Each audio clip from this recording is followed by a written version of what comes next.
Hello ladies and gentlemen, and welcome back. In today's episode, we're going to be going over a very famous question, and that is, how do we strike a target, whether this be multiplayer or single player? Thusly, we're going to be combining everything we've learned up to this point, plus we're also going to learn how to enter coordinates into the CDU. Alright, let's get started.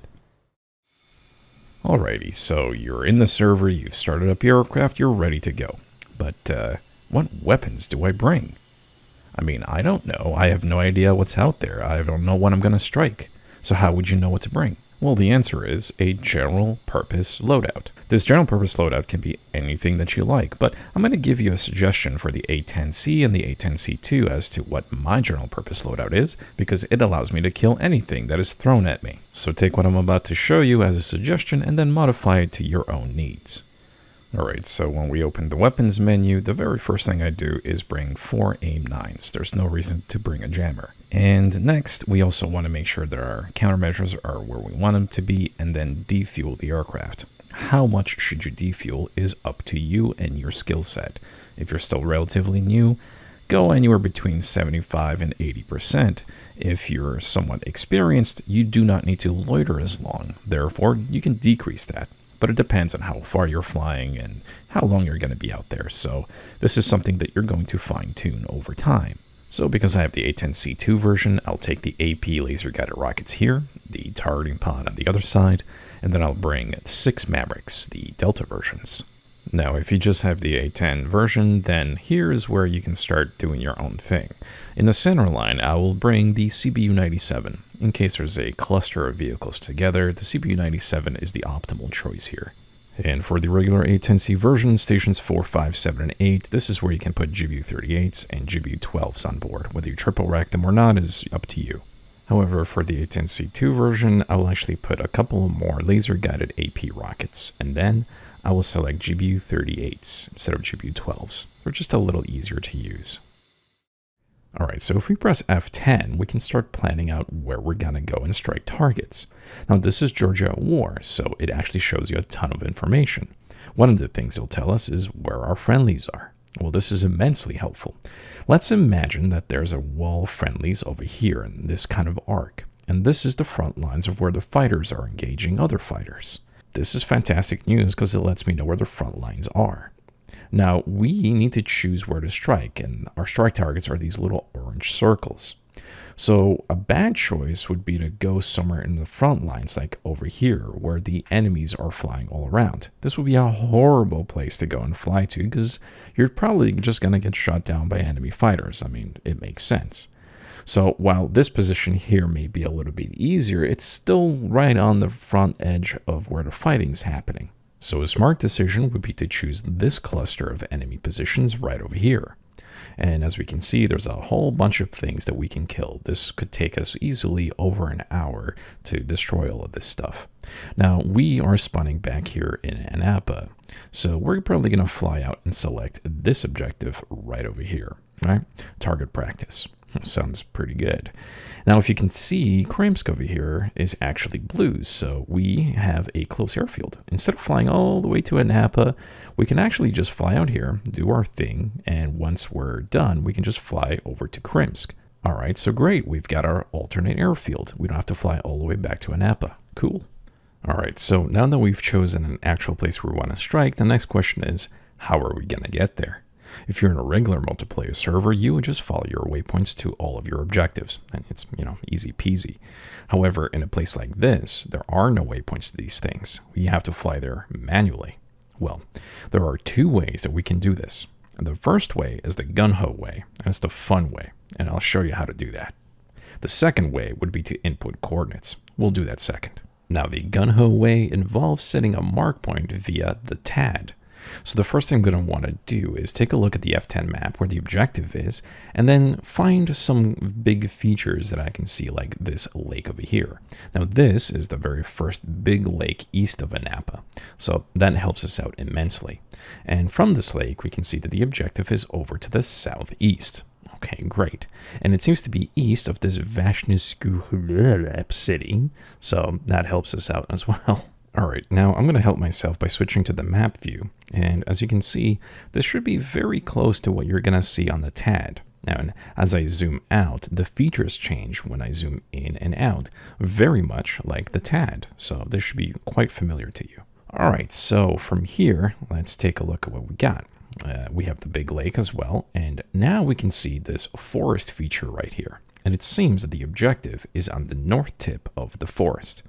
All right, so lake, southeast, north tip of the forest. Got it. All right, so with that, let's switch over to our TAD and see if we can do this manually. So let's go over here. Let's set the TAD as soy. Great, and I'm going to zoom out a little bit. And we're going to try and move over to the east with the cursor. Now remember, up is not north. This little triangle is north. So this line goes east, all right? Because the TAD is centered around the aircraft, not the cursor. All right, now with that, let's go ahead and start moving our cursor over to the east. And this is where the first big lake to the east is. Now I'm going to press China hat forward short, and this should center the TAD around the cursor. So everything that's up is north. And this looks like the lake we were looking at before. That's great. So let's move southeast of that.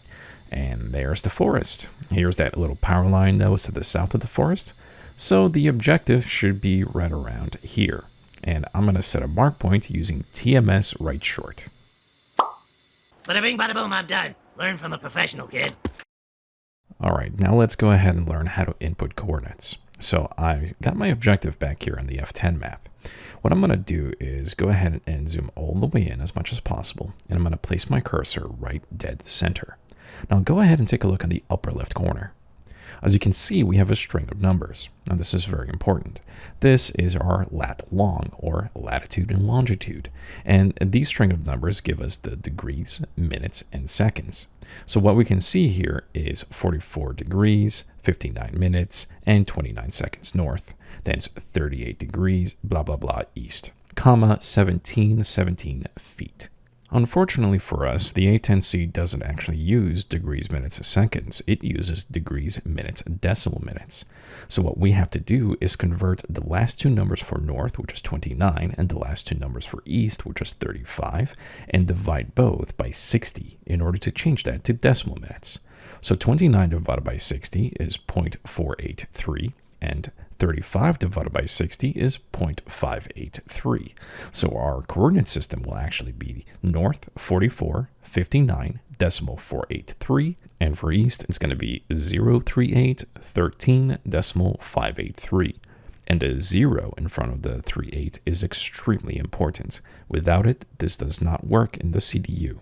Now, I know you weren't expecting to bring a calculator to today's class. However, ED did make one thing very easy for you, and that is an automatic conversion in how you see these coordinates. And that is with the use of left alt plus y. If we hit it twice, you'll see that our Latin long has now turned into degrees, minutes, decimal minutes. Now, before you castrate me for wasting your time, do know that the reason why I told you how to do this manually is because if someone gives you coordinates that's in degrees, minutes, and seconds, then you're going to need to manually do the conversion to decimal minutes yourself, all right? So if you're doing this manually with the F10 map like we just did, we don't need to do any math. It's done automatically. However, if someone gives it to you, you may need to do the conversion, so it's nice to know how to do so. Now, besides Latin long, there's also MGRS, which is a grid coordinate system. And if we press left alt Y once more, we can see that we now have 37 Tango, Delta Kilo, yada yada. This is the alternate way of inputting coordinates into the CDU, but since the Latin long is a little bit more complicated due to the conversion factor, we're going to stick with that instead. So let's go ahead and switch back to that, and we have the numbers, let's put them into the CDU. However, before we get there, we should probably come up with an alternate plan, because you might find that you get there and the objective has just been destroyed. And now you're going to waste your time flying in circles trying to input new coordinates for another objective. So instead of doing that, let's just go ahead and select the next objective over here. We're going to go ahead and zoom in, and let's take a look at the coordinate systems on the upper left corner.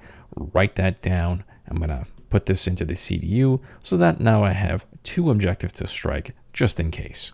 Okie dokie, we're ready to input stuff into the CDU. Now remember that this is the CDU repeater. This is the actual CDU with the CDU keyboard, which is easier to use than the UFC up here. So let's go ahead and get ourselves into the waypoint page. Now, just in case you're not in this waypoint page, let's say we're, I don't know, still in the alignment page, we can just press the WP for waypoint, and we can get into the waypoint section by hitting waypoint there, and there we are. So we can see the north and the east coordinates. The next thing we're going to do is switch the steer point to mission, and we're going to leave the page to other. So there's this fun little button over here where if we hover our mouse, it's going to say that we can copy the existing waypoint information and paste it into a new one, which will be labeled steer point 10. So effectively what we're doing is pressing Control C and Control V, and that waypoint is going to be called waypoint 10. From there, we can just edit the north and east coordinates, and we can basically make a new objective. Now from this, I know that we have 9 steer points. I can confirm this by going to the steer point knob, switching it to fly plan, and then in the CDU, if we zoom out and move over to the right, yeah, well, hey, look at that. We have 9 steer points. So if I was to press that button right now, steer point 10 and steer point 9s would be overlaid on top of each other. But I can just go to steer point 10 and edit that information with the new north and east coordinates, and there you go. Easy peasy lemon squeezy. All right, so let's go ahead and press the button. There we go. We have a steer point 10 created. So now let's go ahead and just edit the north and east. Okay, so for north, we're going to have 44, 59, decimal 483. We do not need to put the decimal. That's going to be implied. And when we press north, we replace that with what we just typed in. Let's do the same thing for east. So remember to put the 0 in front. So it's 038, 13, 583. Next up, let's go ahead and change the elevation over to 17 feet, since you see it's 18 right now. So replace it with 17, and not a huge difference. It wouldn't hurt us at all, but it's nice to have that information right on the ground. Next up, on the upper right corner, you'll see that it says MSN 010. Now, you can actually change this to whatever you'd like. And because you may have many different steer points and waypoints, many different targets you may be selecting, whatever's happening, it's nice to select something that makes sense. So I'm going to do target 1, and I'm going to hit that, and now this steer point 10 is going to be called target 1. Now, since we're still here, remember how we chose that second target to attack? So I'm going to go ahead and enter the coordinates for the second one. So I'm going to hit this button. I've created steer point 11, and it's copied information from steer point 10. And all I do is repeat the same thing I've done before, just edit the north, the east, the elevation, and a new target name. And that's that. All right, so what I'm really curious to see is if we go to steer point 10, I want to see just how accurately, how closely we are to the gun-ho method that we used in order to find its same place, right? So if we go to the TAD, we switch over here, there's steer point 10. And if we zoom all the way in, you'll notice that, there's steer point 10, and then right below it is the mark point. So very, very close. All right, so now that we have all of that down, I'm just going to use the ruler just to see what heading we need from Anapa to the first objective. It looks about 88 degrees. So my suggestion to you is this. When you do your startup, you do your defueling, you have all your weapons on board, write down the coordinates for the places that you're going to be attacking. Then take off and head in this general direction. And then while you're en route, input all of this stuff into the CDU. The reason being is you have a lot of time to kill because the A-10 is very slow. So this gives you just something to do. And essentially you're just killing time. Alright, so we've just taken off from the airfield. We're flying towards the objective. We have steer point 10 selected, right? We're 34 miles away. So what I'm going to do is going to fly just below the cloud base right there. So we don't go above it, we just stay right below it. But we get as much altitude as humanly possible. And just make sure that everything else is turned on and configured, right? So we want to make sure our targeting pod's on. We want to make sure our Mavericks are going to be nice and warmed up. And obviously, you want to configure your GB12s if you have them on board. You know, just make sure that everything is ready, set to go. You have some time to kill anyway. You know, might as well set up and be good to go, right? All right, now, we are 24 miles away from the target. This is the one thing that I see a lot of players do wrong, and it is taking their targeting pod out and trying to slave it towards the waypoint or objective when they're 5 miles away from the objective. No! No, no, no, no, no. As I've mentioned before in previous tutorial, you want to be looking at the objective within 30 miles if possible. So I'm going to go ahead and go to my targeting pod. I'm going to turn it on. I'm going to go ahead and soy over to it. And now, since I have steer point 10 selected, I'm going to press China head forward long. There we go. We're looking at it. And look at that. We already see the objective, right? Boat switch aft. And that's it. We're there. We're looking at things. Everything's groovy. So let's go ahead and actually assess the situation. Because we need to assess what's over there so we can have a strike plan. Alright, so first threat that I see, besides the launchers obviously, is this manpad. It's located on the south side. Looks like the launchers are launching, so that's no good. Let's see if we can find a radar dish that is locking things up. It looks like the radar dish is probably going to be on the opposite side of this building. Okay, so we have some AAA. We have that manpad right there. And we have these SAM launchers. I don't know, that's SA2, SA3. It's something. It's something to definitely worry about. Well, I can't really tell because everything's kind of overlaid on top of each other. So one thing I can do is I can separate it with the set button and see if I can make sense of what's in front of me. Well, I think the radar dish is actually behind the building, so it doesn't see me right now. You know, once we get closer, we might figure out what that is. Hopefully it's not the SA6. Oh, okay, looks like we have some APCs as well over there.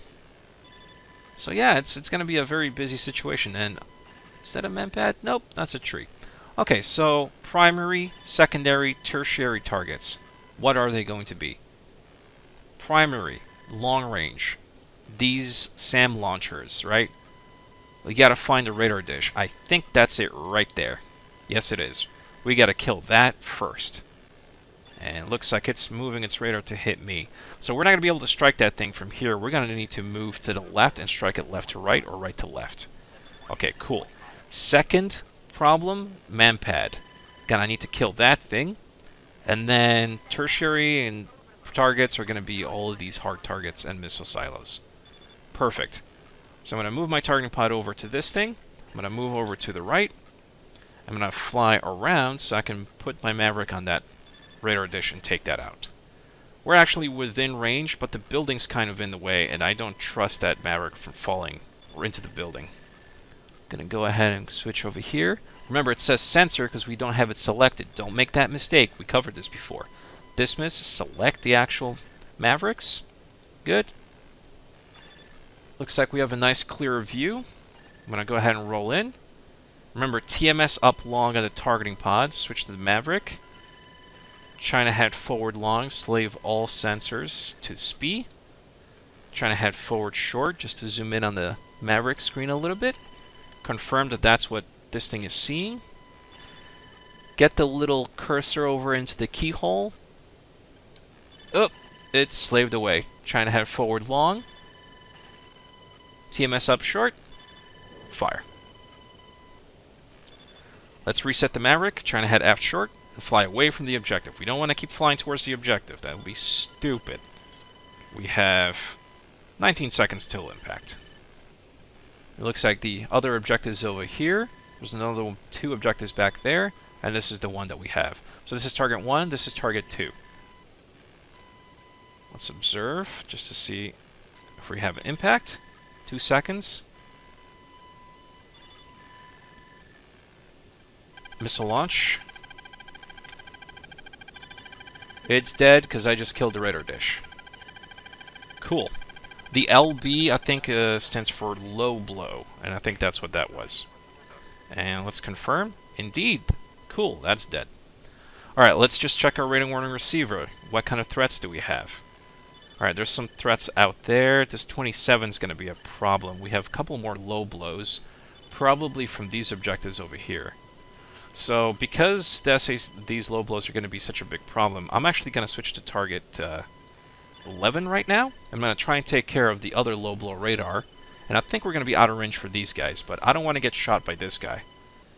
Alright, let's make sure that we actually understand what we're seeing here. So over here is the objective that we just fired at, right? So this is our steer point 10. This is steer point 11 that we input the coordinates, and then we have the double stacked objective down here. So we just took care of the low blow system, which is the fire control radar for the SA-3 on the first objective. That's great. However, on the radar warning receiver, we still see that there are 2 low blow systems. So either there is one here and one here, or perhaps there's 2 of them on the south objective. Now, these are long-range SAMs, and we do have to take care of this stuff first because we don't want to be flying around shooting all the small stuff while having to worry about the big-ass SAM trying to shoot us down at the same time. And to be honest, normally we wouldn't be engaging 3 different targets at the same time. Unfortunately, the proximity of all 3 of these targets are so close that we kind of have to do this. It's kind of a unique situation, but it's a fun one. So, targeting pod, trying to head aft, long.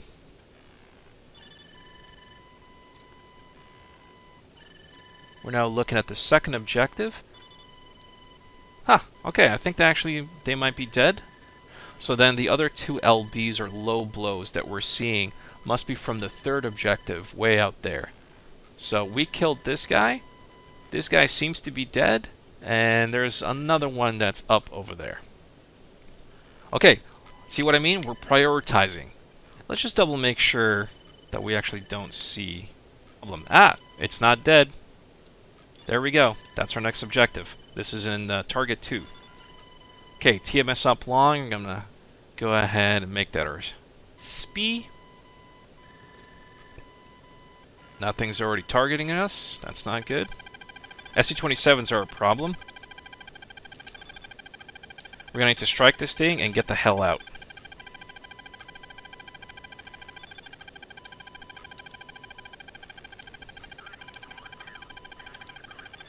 There it is. Fired. Let's get out of here. SC-27s are in the way. Okay. I think I see them over to my left, but I'm going to go ahead and start notching them. I'm going to place them on my 3 o'clock, 9 o'clock, and it should break their lock here. Now remember, we have that friendly airfield that's in the way. We can always drag these SU-27s towards that friendly airfield. We broke the lock, but these guys are pressing hard on us. So this is where you need to know and understand when to run. Okay, so if I take a look here, it looks like waypoint 2 is going to be Krimsk, so let's go ahead and fly towards Krimsk, towards our friendly SAM locations. Here we are. We're over our friendly airfield. Okay, well, SU-27 went away. Let's go ahead and see if we actually took care of that radar dish. So I'm going to go ahead and start climbing back up. And judging by that smoke, it looks like... yes! Looks like we killed it. Okay, cool. Now, there's still one LB, I think, somewhere in the area. And it's going to be around that cluster. So let's just go ahead and check if that's the case. Since I can visually see that objective over there, I'm going to go ahead and take my targeting pod and reset it. Okay, I'm going to press the diamond over the objective like that.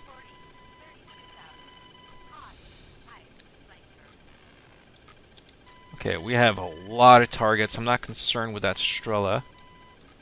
I'm just seeing if that low blow radar is around the area. There's a man pad right there. Again, not a concern. There it is, right there. Cool. Let's go ahead and take care of that. Got it. Go back to my Mavericks. I fire 2 over here, so let's go ahead and take the load off for my right wing. Turn in hot. Slave the Maverick over the objective. Zoom in, trying to head forward short. TMS up short. There it is. Lock it up. Fire. 30 seconds to go. I'm going to fly away because it's really hot over here. Shack. Alright, we got it. Cool. We took care of the long-range situation in the area. Fantastic. So the primary threats in this general area are all gone. Now all that's left is to go ahead and try and take care of the remaining things around the main objective that we were going to take care of.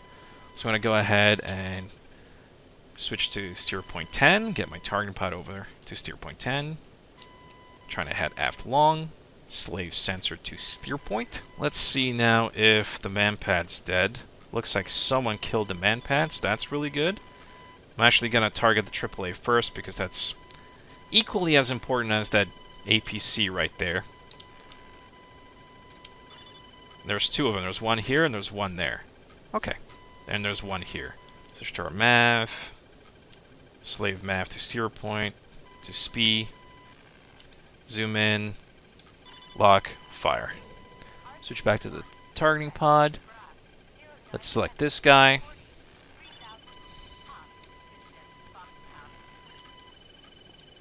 There it is. Fire.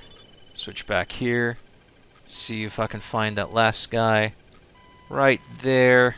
It's going to be a little tough. Okay, it's got locked. I'm going to get a little closer. I want to make sure that Maverick doesn't hit the building. And there we go. Let's fly outbound for a little bit. Boom. Okay. Alright, so now we have two APCs to take care of right over there. Switch over to our laser-guided rockets. I'm going to start targeting the APCs. I'm going to take care of the guy in the far end.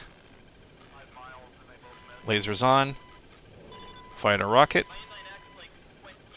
I can go outbound. I need to keep tracking towards the objective and get shot down. Make sure I don't mask the targeting pod. Okay, Shack. Really hectic, right? Really hectic, but we're actually making progress. There is a tank. This guy's going to be a problem. I'm going to launch 4 of these right at him.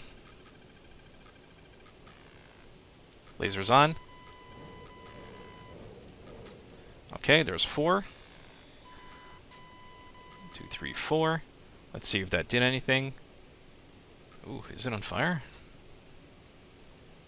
Oh, that might have not been enough. Okay, so let's, we can finish him with guns. Oh, there's another tank right there. So this is the guy we just hit, and there's this guy. Alright, let's switch up our strategy. Drop 1. Quickly move over to the other tank. Lays him. Okay, got a SPI on him. Drop the second one. Hopefully this will actually hit it. We have MiG-31s. We got to keep track of this. MiG-31s are really close. Well, looks like there was an error probably by me. Both of those hit the second tank instead of the first one. There it goes.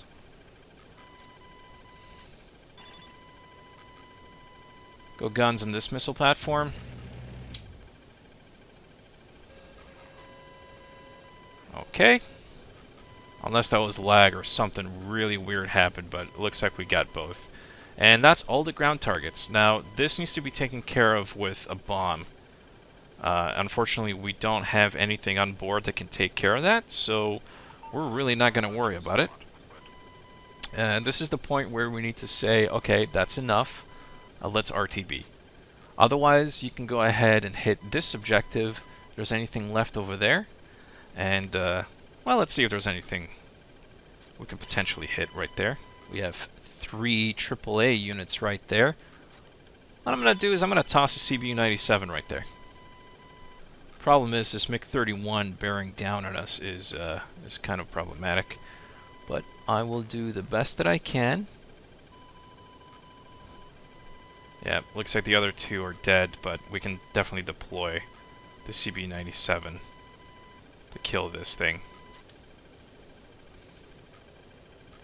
Okay, CB-97's away. Because remember, there was a manpad in this area. We want to keep an eye and make sure we don't get fired at. Okay, there's the CB-97. Let's see if it finds our target. Okay. We're golden. Let's RTB. Alright, and that is going to be it for this lesson. Listen, I understand that this was extremely hectic, and you're typically not going to find yourself in that rough of a situation. But I would rather show you that than some easy peasy, whatever, just blow some stuff up on the ground. Not really much of a challenge. This was an excellent way of showing you how a really crazy dynamic situation can be worked around. Normally you wouldn't think that an A-10 would even survive in that area, but we managed it, We ran away when we needed to run away, we kept an eye on the RW1 when we needed to keep an eye on it, and we prioritized targets as they showed up on the air and on the ground, okay? So you're going to need to learn to do exact same. Prioritize your targets, and you're going to be just fine. Anyway, that's it for this lesson, ladies and gentlemen. I'll see you on the next one. Take care. Have a great one.